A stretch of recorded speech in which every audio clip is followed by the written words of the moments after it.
desde el sur, explorando el cosmos. El programa que hacemos desde Argentina para todos los amantes de la ciencia de habla hispana.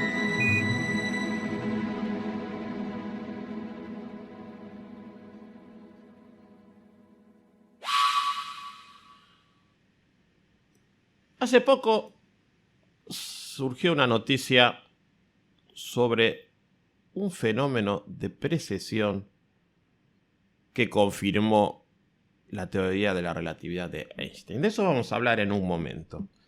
Pero me han consultado algunos diciendo qué es exactamente eso de la precesión. Tal vez la hazaña histórica más importante sobre precesión y curvatura de espacio-tiempo, y que demostró sin dudas el valor del ingenio humano, fue el de la explicación de la largamente observada precesión de Mercurio. ¿Cómo es esto? Bueno, sabemos que las ecuaciones de Newton predicen de forma bastante exacta el valor de la interacción gravitatoria entre los distintos planetas del sistema solar, y predicen también otro efecto, que es la precesión de las órbitas de los planetas. Este efecto consiste en que la órbita elíptica de los planetas no permanece exactamente igual a lo largo del tiempo, sino que se va desplazando ligeramente hacia un lado, manteniéndose en el plano de la órbita. Esta predicción de las leyes de Newton se debe fundamentalmente a la interacción gravitatoria del resto de los planetas, sobre todo en el caso en el que dos planetas se encuentran en el punto más cercano de sus órbitas. La trayectoria elíptica se mantiene invariante en las matemáticas de las leyes de Newton. No hay absolutamente nada que pueda hacer cambiar esas órbitas elípticas, excepto la proximidad ocasional de otro planeta que introduzca alguna alteración en el recorrido causada por esa fuerza de atracción extra. Sin embargo, en el caso del planeta Mercurio, que es el planeta del sistema solar más cercano al Sol, su punto de máxima aproximación, es decir, su perihelio, no siempre ocurre en el mismo lugar, sino que va cambiando año a año. Esa rotación gradual de la órbita elíptica de Mercurio es conocida como precesión. Es como si las elipses jamás se cerraran, siempre se desplazan ligeramente hacia un costado de la órbita. Desde finales del siglo XIX y principios del siglo XX, ya algunas mediciones astronómicas habían estado centradas en medir el valor de la precesión de la órbita del planeta más cercano al Sol. Y las observaciones midieron que la órbita de Mercurio se desplazaba unos 5.600 segundos de arcos por siglo. Si uno tiene en cuenta las ecuaciones de Newton con todas las interacciones de los demás planetas, la deformación ligera del Sol debido a su propia rotación, y teniendo en cuenta hasta la propia rotación y traslación de la Tierra alrededor del Sol, predicen una precesión de 5.557 segundos de arcos por siglo. Es decir, hay una discrepancia de 43 segundos de arcos por siglo, que es muy pequeña. Pero nadie pudo explicar por muchísimo tiempo y se convirtió en un problema serio para los físicos y los astrónomos, debido principalmente a 4 factores. A la presencia observada en los demás planetas, que era perfectamente explicada por las leyes de Newton, pero que el caso de Mercurio mostraba que había algo extraño sucediendo allí. Si uno consideraba todos los errores en las mediciones, se encontró que la suma de todas las incertidumbres en las medidas no podían explicar esa discrepancia. Además, las medidas iniciales fueron realizadas con telescopios ópticos, pero medidas posteriores, mucho más refinadas, confirmaron que el valor de la precesión rondaba los 5.600 segundos de arco por siglo. Y después de 50 años de mediciones astronómicas, esa precesión acumulada tiene ya un valor más considerable y más fácil de medir. Dividiendo ese valor por estos 50 años, tenemos una aproximación razonablemente buena de la precesión correcta que coincide con ese valor inexplicable que mencioné hace un momento. La precesión de una órbita no es algo exclusivo de Mercurio, porque todas las órbitas planetarias tienen su propia precesión. Este es el efecto predicho ya por la teoría de Newton como consecuencia del tironeo gravitacional de un planeta sobre otro, cuando dos planetas se aproximan. Esos tironeos múltiples, cuando varios planetas se alinean a lo largo de una línea imaginaria radial al Sol, que tiene efectos sobre la precesión, pero que no son realmente detectables por su pequeñez. Lo importante en todo caso es que si las predicciones hechas por Newton están de acuerdo matemáticamente con la magnitud de las precesiones observadas a través de un telescopio, ¿por qué en el caso de Mercurio no? No basta entender teóricamente el origen de algún efecto. Los argumentos que explican el efecto tienen que ser respaldados por la observación, por datos numéricos, para poder darle credibilidad a la teoría que explica ese efecto. La precesión de las órbitas alrededor del Sol de todos los planetas parecían estar bien explicadas en base a las ecuaciones de Newton, pero Mercurio parecía ser la excepción. Vista desde la Tierra, la precesión de la órbita de Mercurio tiene un valor angular que decía era de 5.600 segundos de arco por siglo, pero las ecuaciones de Newton, tomando en consideración todos los efectos gravitacionales de los demás planetas sobre Mercurio y esa deformación del Sol por su rotación, más la Tierra, que tampoco es un marco inercial de referencia en virtud de su propia rotación, traslación, corrigiendo por todo, predicen, mediante las fórmulas de Newton, esos 5.557 segundos de arco por siglo. Esa diferencia de 43 segundos no puede ser eliminada ni suponiendo los errores experimentales solventados por cada vez mejores observaciones astronómicas. No puede ser explicada por Newton. Si bien esa diferencia angular tan pequeña, ocurriendo de una órbita a la siguiente, ya podía ser medida con mucha precisión con simples observaciones astronómicas obtenidas mediante telescopios, incluso antes de que se formulara la relatividad general, después de unos 50 años de observaciones astronómicas y de estar recabando datos, la precesión acumulada es ya 50 veces mayor, como dije hace un momento. Y ese 50avo de diferencia año a año ya es lo suficientemente buena como aproximación a medida que, acumulamos más y más precesiones con el paso de más años. Así que se propusieron muchas explicaciones para justificar la diferencia entre la precesión de la órbita de Mercurio, predicha por las ecuaciones de Newton, y la precesión medida astronómicamente. Explicaciones que jamás pudieron ser confirmadas. Hasta que apareció Einstein.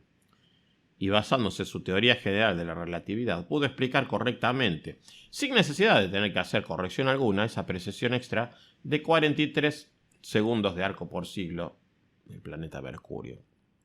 Aunque todas las mediciones astronómicas anteriores habían sido hechas mediante telescopios convencionales, las mediciones más precisas se habían llegado a hacer con radar.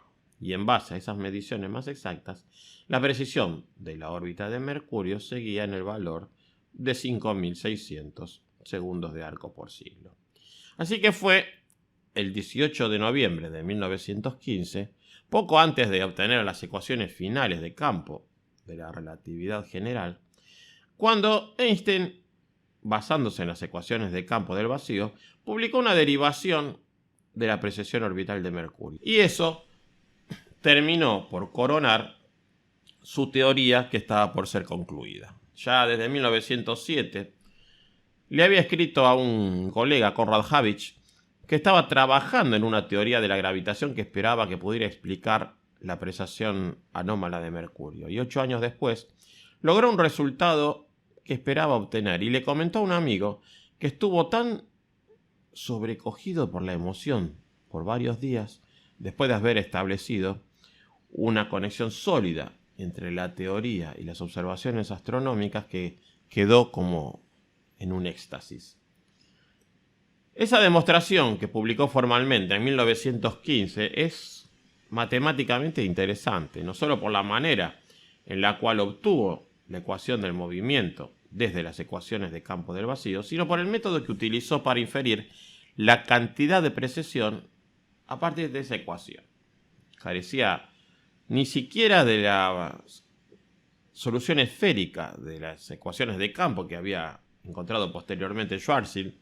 Así que trabajó con una aproximación y escribió su métrica aproximada, todo empleando coordenadas rectangulares. La derivación de la fórmula para el desplazamiento angular del perihelio por revolución no es un asunto muy complicado si uno utiliza la solución exacta de las ecuaciones de Einstein, conocidos en simetría esférica, para lo cual podemos obtener directamente la ecuación del movimiento de una partícula en proximidad a un astro de masa muy grande como el Sol. Así que habiendo aceptado la noción de que la presencia de cualquier cantidad de masa en el espacio-tiempo introduce una curvatura del mismo, que es lo que dice la relatividad general, nos prepara para una de las predicciones más importantes que, junto con la explicación de la precesión anómala del planeta Mercurio, fue la primera en ser confirmada experimentalmente: la curvatura de la trayectoria de un rayo de luz en presencia de un campo gravitacional intenso. ¿Cómo es eso? Bueno, hasta los tiempos de Maxwell, el padre de la teoría del electromagnetismo, e inclusive después de él, no había razón alguna para suponer que la luz pudiera interactuar con un campo gravitacional. Como la luz es una onda electromagnética y carece de masa, se trataba de fenómenos completamente diferentes. Y ahí se dejaba todo. De las 4 ecuaciones de Maxwell no era posible deducir ni obtener interacción alguna, ya sea de tipo eléctrico o magnético, con la gravedad de la Tierra o cualquier otro cuerpo. La fórmula para la fuerza de atracción de la gravedad no tenía nada que ver con el electromagnetismo, pero la teoría de la general de la relatividad cambió ese panorama. Primero,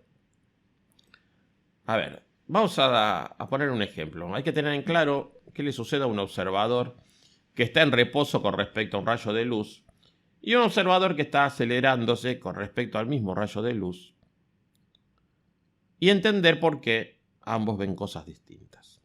El observador que está en reposo, sin estar sujeto a aceleración alguna, va a ver un rayo de luz que viaja en línea recta. En cambio, el observador que está acelerándose va a ver un rayo de luz que sigue una trayectoria curva. Pongamos un ejemplo, un viajero, y lo ponemos en un elevador especial con una ventana al exterior. Supongamos que inicialmente está en reposo con respecto al observador externo que dispara el rayo de luz horizontal. El pasajero que está en el elevador quieto va a ver el rayo de luz desplazarse horizontalmente. Ahora, si se está desplazando hacia arriba a una gran velocidad que se mantiene constante, entonces, por los efectos propios de los dos postulados de la teoría especial de la relatividad, con los cuales descubrimos los efectos de la dilatación del tiempo y la contracción de la longitud de un rayo de luz, va a recorrer una distancia mayor, tal y como lo ve ese viajero en movimiento en la ventanilla de observación. Si está en velocidad constante, va a ver que el rayo de luz se mueve en forma diagonal. O sea, al estar moviendo el elevador a velocidad constante, el viajero no experimenta fuerza alguna que le permita determinar si es él quien está en movimiento en un elevador que está subiendo, o si la persona fuera del elevador con la linterna en la mano es la que se está bajando a gran velocidad, provocando que el rayo de luz tome una ruta de una línea recta inclinada. Pero si en el elevador le imprimimos una aceleración, lo movemos hacia arriba a velocidades cada vez más cercanas a la velocidad de la luz, el viajero sabe perfectamente que está sujeto a una aceleración producida por los motores puestos debajo del elevador.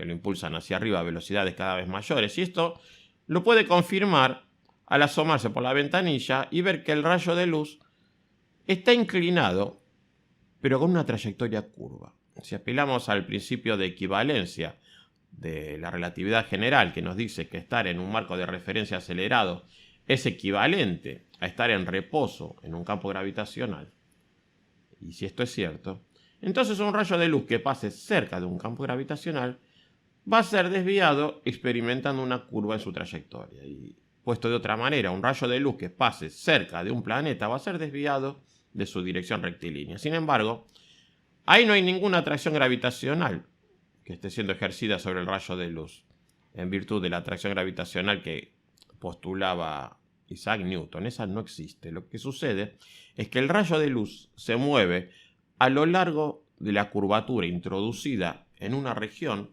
del espacio-tiempo por la presencia de un objeto con una cantidad apreciable de masa. Eso quiere decir que si llegamos a ver nosotros un rayo de luz de una estrella distante y ese rayo de luz pasó cerca de uno de los planetas exteriores de nuestro sistema solar, ese rayo será desviado y su posición en el cielo, en la que nosotros vemos esa estrella, no es la posición verdadera.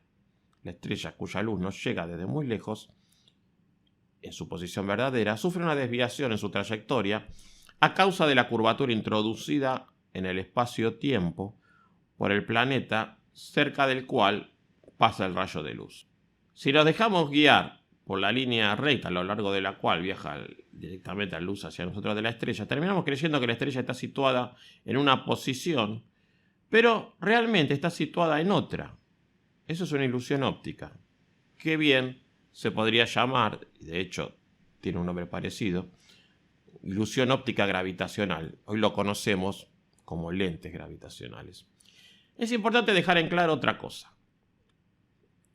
Aunque la trayectoria que sigue un rayo de luz puede ser desviado en presencia de un campo gravitacional intenso, la luz mantiene exactamente su misma velocidad en presencia de ese campo gravitacional. Ni aumenta ni disminuye. Sigue siendo la misma referencia absoluta, universal, que no cambia ni en la teoría especial de la relatividad ni en la teoría general. Sin embargo, al tomar una trayectoria curvilínea, en vez de continuar adelante siguiendo una trayectoria en línea recta, un rayo de luz nos puede confirmar de inmediato si en el lugar por donde está pasando el espacio-tiempo dejó de ser plano y adquirió curvatura. Y para confirmar esa predicción teórica de la deflexión de los rayos luminosos ocasionadas por la curvatura en el espacio-tiempo producida por el Sol, el 29 de mayo de 1919, poco después de la Primera Guerra Mundial, se llevó a cabo una expedición encabezada por Sir Arthur Eddington a la isla de Príncipe, cerca de África,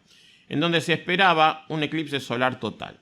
Normalmente, la luz que nos llega de las estrellas lejanas y que pasa cerca del borde exterior del disco solar no se puede distinguir a causa de la brillantez de la misma luz solar, pero si el disco del Sol es cubierto por un cuerpo opaco lo suficientemente grande, que se llama coronógrafo, o en este caso de un eclipse, la Luna cubriendo al Sol, entonces la luz solar ya no opaca totalmente a la luz de las estrellas que llega hasta nosotros pasando por ese borde.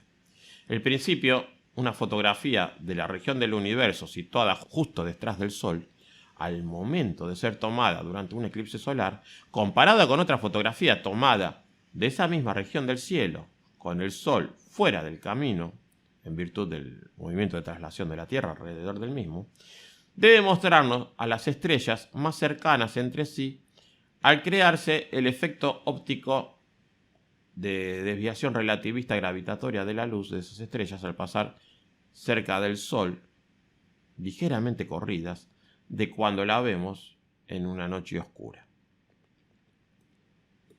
Los resultados positivos anunciados por Eddington en su tiempo fueron aplaudidos como una confirmación de la relatividad general, aunque eventualmente esos resultados estuvieron siendo un poco puestos en tela de juicio por las incertidumbres experimentales astronómicas que podrían ser confundidas con la relatividad. Incluso hoy gente que duda de esos resultados. Pero bueno, lo importante es que si repetimos el experimento, nos fijamos en la placa fotográfica tomada en ese momento, pese a que el Sol es tapado por la Luna y puede haber algún tipo de incertidumbre en la medición, la posición de las estrellas situadas alrededor del Sol, así como la nitidez de las mismas, no es algo tan pronunciado en esas viejas placas como uno podría esperar. Aún así, Eddington y otros astrónomos que repitieron el experimento interpretaron los resultados obtenidos y encontraron suficiente evidencia para considerar esos resultados en la época como una confirmación de la relatividad general. Hoy no existen dudas. De cualquier manera, hay otro efecto similar de confirmación astronómica que en su tiempo no se le había ocurrido ni siquiera al mismo Einstein, que es lo que le comenté hace un momento.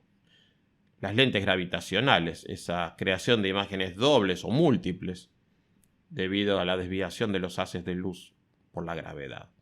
Y la detección de este efecto es posible llevarla a cabo en un cielo totalmente oscuro, porque la masa que desvía los rayos luminosos que nos llegan de las estrellas no es la masa del Sol brillante, que está muy cerca, sino una masa mucho más grande, mucho más lejana, incluso puede ser opaca, como una estrella de neutrones, que está situada entre nosotros y esas estrellas. En la relatividad general, tanto la masa como la energía son capaces de provocar una curvatura en el espacio-tiempo porque han sido unificadas bajo un solo concepto en la teoría especial de la relatividad. Por ejemplo, si la Tierra no girase en torno a su propio eje, si estuviera estática frente a la Luna, entonces todo su contenido energético sería el que deriva de su masa, pero al estar girando, su contenido energético es mayor en virtud de que al contenido resultante de la masa, que es la energía en reposo, hay que sumarle el contenido energético de su rotación. O sea que la energía total de la Tierra es igual a la energía equivalente de su masa sumado a la energía angular en virtud de su movimiento de rotación. Bueno, en este caso podemos hacer una comparación entre lo que diría la mecánica newtoniana, basada en el concepto de movimiento absoluto, y la mecánica einsteiniana, basada en el concepto de movimiento relativo.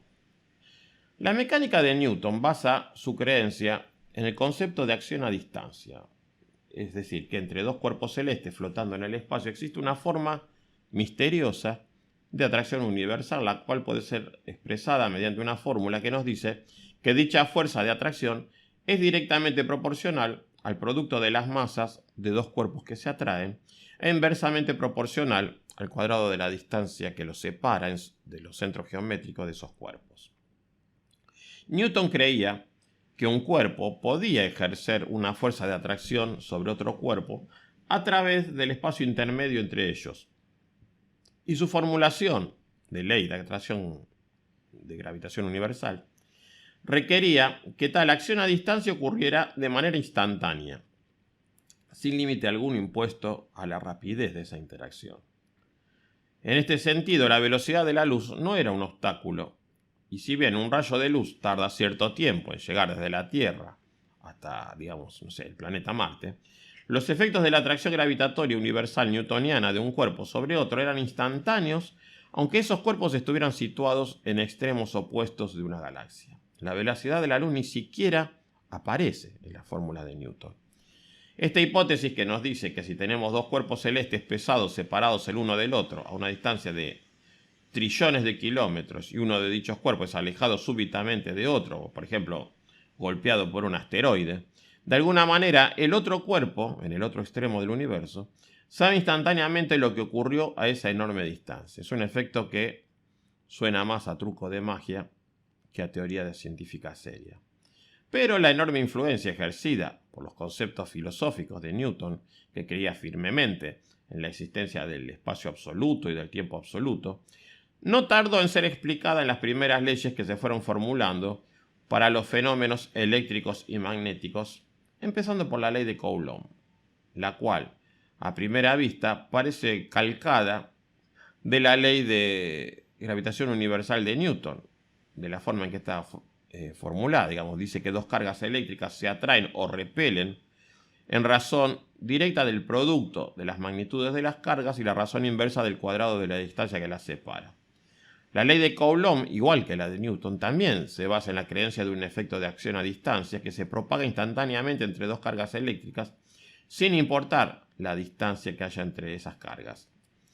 Pero en contraste, la mecánica einsteiniana niega por completo la existencia de los efectos instantáneos y casi mágicos de esa acción a distancia, niega por completo la existencia de una fuerza de atracción gravitatoria universal entre dos cuerpos celestes, y el concepto de acción a distancia se reemplaza por otro, el concepto de que la presencia de cualquier cantidad de masa o energía introduce una curvatura en un espacio-tiempo cuatridimensional que de otra manera sería perfectamente plano. Y esta curvatura es precisamente la que explica los movimientos de los planetas alrededor del Sol y todos los demás fenómenos celestes.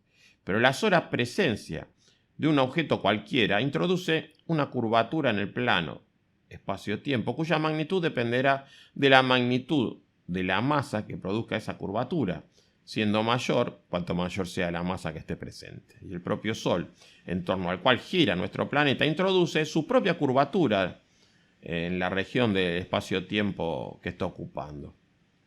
Bajo la mecánica de Einstein, cuando un objeto pequeño está en la proximidad de un objeto masivo, rodará enfilándose hacia el objeto masivo a causa de la curvatura en ese continuo espacio-tiempo, del mismo modo que lo haría una bolita, una canica, y que va a rodar hacia una pequeña región que esté situada a una altura menor que la altura a la cual se encuentra. En nuestro sistema solar, no solo el Sol produce una hendidura en el espacio-tiempo e introduce su curvatura, que le permite mantener a todos los planetas del sistema solar girando en torno suyo, también cada planeta introduce su propia hendidura, que le permite tener sus propios satélites. Así que, como tenemos un conjunto de hendiduras en el espacio-tiempo de nuestro sistema solar, la cosa no es tan simple. De este modo, la teoría de la relatividad reemplaza todo el concepto filosófico en el que estaban basadas las ideas de Newton por otro concepto que está más acorde con los resultados experimentales que están siendo obtenidos en la actualidad. Y por si alguien duda de que Einstein tenía razón, entremos en la noticia que se dio a conocer hace unos pocos días, que el Very Large Telescope observó el movimiento de estrellas alrededor de un agujero negro supermasivo y probó nuevamente que Einstein tenía razón.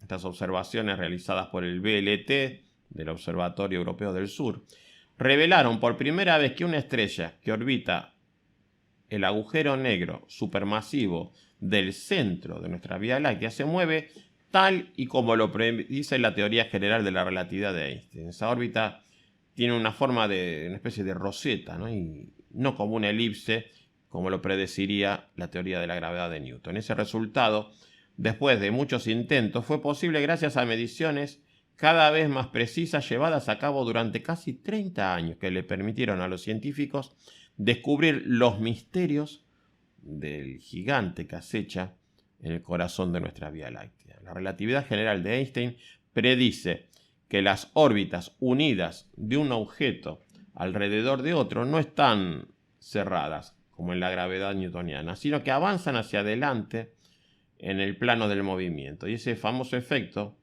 visto, como les dije antes, por primera vez en la órbita del planeta Mercurio alrededor del Sol, fue considerado la primera evidencia en favor de la relatividad general. Pero 100 años después, vemos que se ha detectado el mismo efecto en el movimiento de una estrella que orbita la fuente de radio compacta Sagitario A estrella en el centro de nuestra Vía Láctea. Y ese avance de observación fortalece la evidencia de que Sagitario A estrella debe ser un agujero negro supermasivo de 4 millones de veces la masa de nuestro Sol.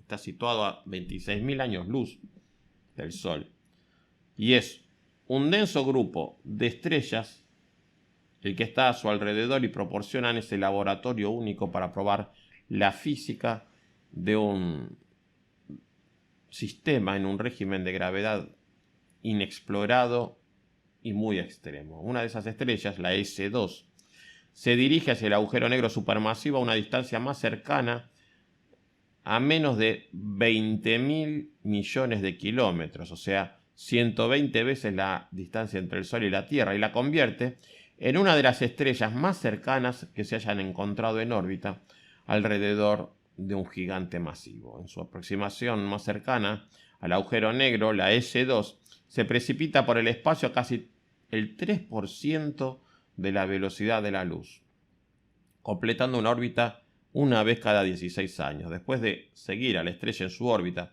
durante más de 2 décadas y media, las mediciones realmente exquisitas detectan con firmeza esta precesión llamada de Schwarzschild de S2 en su camino alrededor de Sagitario a estrella. La mayoría de las estrellas y planetas tienen una órbita que no es circular y por lo tanto se acercan y se alejan del objeto por el que giran. Pero la precesión de la órbita de S2 significa que la ubicación de su punto más cercano al agujero negro supermasivo cambia con cada giro, de modo que la siguiente órbita gira un poco respecto a la anterior y crea esa forma de roseta que pueden ver en la transcripción en imágenes que coloqué allí.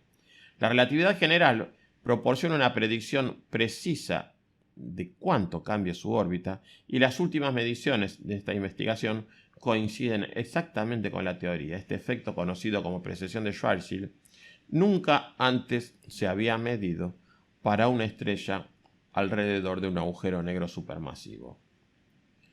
Estos estudios con el VLT también ayudan a los científicos a aprender más sobre la vecindad del agujero negro en nuestra galaxia. Debido a que las mediciones de S2 siguen muy bien la relatividad general, podemos establecer límites estrictos sobre la cantidad de materia invisible, como la materia oscura distribuida o posibles agujeros negros más pequeños que estén presentes alrededor de Sagitario a estrella. Y eso es de gran interés para comprender la formación y la evolución de los agujeros negros supermasivos. Ese resultado es la culminación de 27 años de observaciones de la estrella S2, utilizando la mayor parte de ese tiempo una flota de instrumentos del Very Large Telescope, ubicado en el desierto de Atacama, en Chile, propiedad del Observatorio Europeo del Sur. La cantidad de puntos de datos que marca la posición y la velocidad de la estrella atestiguan la minuciosidad y la precisión de la nueva investigación, que se realizaron más de 330 mediciones en total utilizando 3 instrumentos, y como S2 tarda años en orbitar este agujero negro supermasivo, fue crucial seguir a la estrella durante casi 3 décadas para desentrañar las complejidades de su movimiento orbital. Con el próximo ELT, telescopio extremadamente grande también del Observatorio Europeo del Sur, el equipo de investigadores cree que podrían ver estrellas mucho más débiles orbitando aún más cerca de este agujero negro supermasivo, y si tenemos suerte, podríamos llegar también a capturar lo suficientemente cercanas como para que realmente sientan la rotación, o sea, el giro del agujero negro cercano. Eso significaría que los astrónomos podrían medir las dos cantidades, el spin y la masa, que caracterizan a Sagitario a estrella, y definir el espacio y el tiempo a su alrededor. Y sería ya, de nuevo, un nivel completamente diferente de comprobación de la relatividad general, que a mi entender dirá nuevamente: Einstein tenía razón. Y como se está haciendo costumbre, hay novedades sobre agujeros negros. Confirmaron el primer agujero negro de masa intermedia, que se considera algo así como el eslabón perdido de la evolución de los agujeros negros, que está ubicado en un cúmulo estelar bastante remoto. La importancia, digamos, es que es el primer agujero negro de masa intermedia que ha sido confirmado por la ciencia, ese eslabón perdido que se estuvo buscando por muchísimo tiempo. Con datos del telescopio espacial Hubble de la NASA y de la Agencia Espacial Europea, se ha proporcionado la evidencia más sólida hasta la fecha de la existencia real de agujeros negros de masa intermedia en el universo, y se confirmó que este agujero negro habita dentro de un cúmulo estelar muy denso. Tiene un nombre poco amigable, ¿no? 3XMMJ y una serie de números que no voy a decir. Con una masa que es más de 50.000 veces la masa de nuestro Sol. Está ubicado a unos 740 millones de años luz de nosotros. Ya en 2006, los satélites de alta energía detectaron una potente llamarada de rayos X. Hasta ahora estas emisiones se atribuyen a una estrella que es como que se desgarró después de que se acercó mucho a este objeto compacto y gravitacionalmente muy poderoso que se piensa que es un agujero negro, pero para sorpresa de ellos, la fuente de rayos X no estaba ubicada exactamente en el centro de una galaxia, que es en donde normalmente residen los agujeros negros masivos. Esto aumentó las esperanzas de que esa fuente de rayos X fuera culpable, pero primero tuvo que descartarse otra posible fuente de rayos X. Podría haber sido una estrella de neutrones en nuestra propia galaxia, la Vía Láctea, que se enfría después de calentarse a una temperatura muy alta. Así que para salir de dudas, el Hubble apuntó a la fuente de rayos X buscando su ubicación precisa, y en esas imágenes ya más profundas de alta resolución confirmaron que esos rayos X no emanaron de una fuente aislada en nuestra galaxia, sino de un cúmulo estelar distante y muy denso en las afueras de otra galaxia, justo el tipo de lugar en donde los astrónomos habían esperado encontrar evidencia de estos agujeros negros de masa intermedia.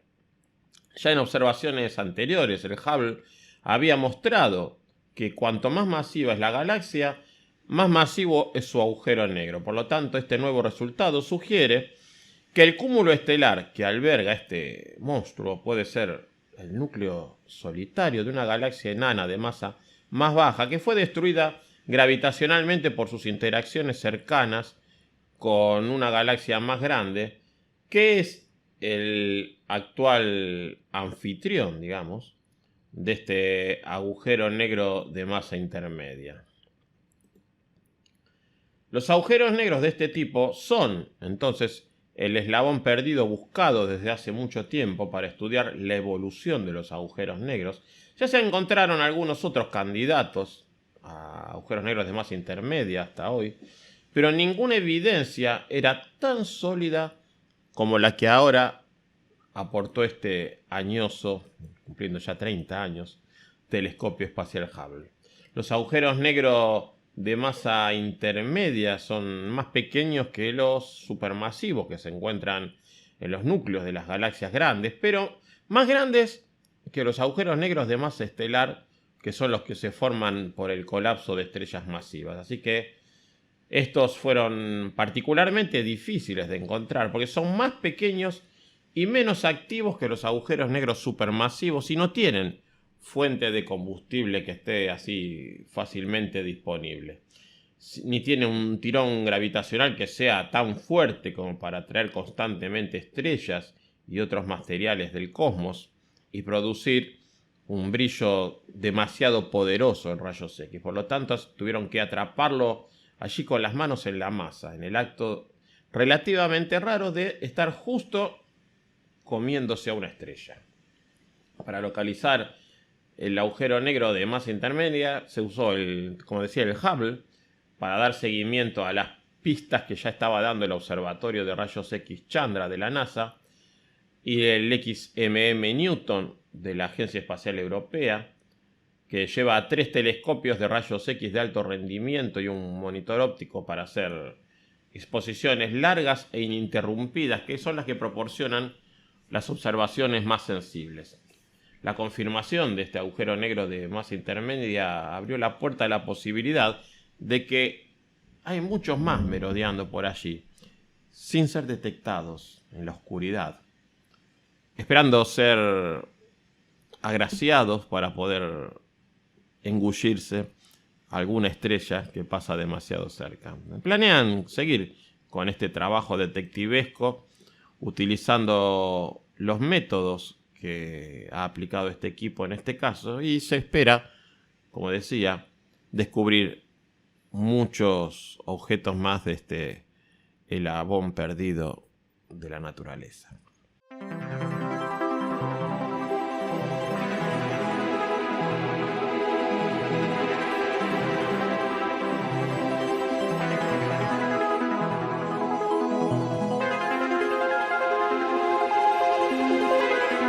It's one small step for man, one giant leap for mankind.